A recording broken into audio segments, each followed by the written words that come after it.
ప్రధాన ఎన్నికల అధికారి వద్దకు బీజేపీ వెళ్తుంది. మరొక ఏమని కంప్లైంట్ చేస్తున్నారు? మొన్న అజారుద్దీన్ మంత్రి పదవి ఏదైనా ఇప్పుడు దేని మీద కంప్లైంట్ చేయడానికి వెళ్తున్నారు?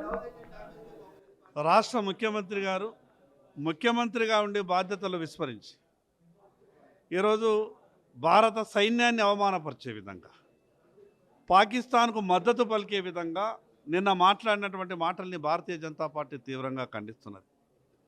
ముఖ్యమంత్రి హోదాలో ఉన్నటువంటి వ్యక్తి ఉప ఎన్నిక సందర్భంగా కేవలం ఒక వర్గానికి సంబంధించిన ఓట్లకు ఆకర్షించడానికి ఈరోజు దేశ గౌరవాన్ని తగ్గించే విధంగా పాకిస్తాన్కు మద్దతుగా మాట్లాడినటువంటి మాటల మీద, అదేవిధంగా భారత సైన్యాన్ని కించపరిచే విధంగా, అర్థం వచ్చే విధంగా ఆయన మాట్లాడినటువంటి మాటలు ఉన్నాయి. కాబట్టి ఆ విషయం మీద చర్యలు తీసుకోవాలని ఎలక్షన్ కమిషన్కు మేము విజ్ఞప్తి.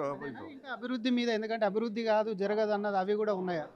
రాష్ట్ర ముఖ్యమంత్రిగా ఇంకొక విషయం, రాష్ట్ర ముఖ్యమంత్రి రాష్ట్ర ప్రజలకు అన్ని విధాలుగా నేనున్నా మీకు భరోసా అని హామీ ఇవ్వాల్సినటువంటి ముఖ్యమంత్రి ఓటేయకుంటే పథకాలు కటిగేస్తానని భయపెట్టే విధంగా ఆ రకమైనటువంటి మాటలు మాట్లాడినందుకు ఎలక్షన్ కమిషన్ ముఖ్యమంత్రి గారి మీద చర్యలు తీసుకోవడానికి దాని మీద కూడా కంప్లైంట్ ఇవ్వబోతాం.